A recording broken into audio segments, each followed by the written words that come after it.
चाकू लपवण्याचा प्रयत्न केला, कारण मोठा चाकूच मला व्हिडिओमध्ये दाखवायचा होता. आणि त्याच्यानंतर ऋषाने मस्त आपले फुटाणे बिटाणे घेतले, खाऊ लागला आणि मध्ये कॅमेरामॅन म्हणजे आमच्या लक्ष्मणने हात घातला आणि ते बी फुटाणे खाऊ लागला.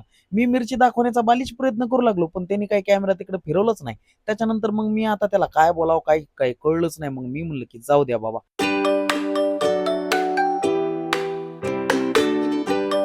जे दिसन ते दिसन, महत्वाचं काय आहे, भजी होणं गरजेचं आहे. मी दाखवण्याचा प्रयत्न करू लागलो, पण त्यांनी काय जवळ काही कॅमेरा आणलाच नाही. मग आता त्याला मी खूप समजून सांगू लागलो, पण त्याला काय कळतच नव्हतं.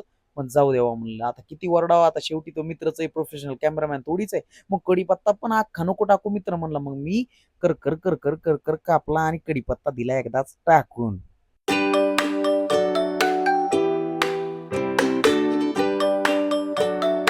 त्याच्यानंतर पुन्हा हे छोटे-छोटे कांदे-बिंदे हातामध्ये घेतले आणि मस्त असा टाकण्याचा प्रयत्न केला. मला वाटलं प्रोफेशनल जे व्हिडिओ बनवतात तशासारखा दिसेल. पण तसं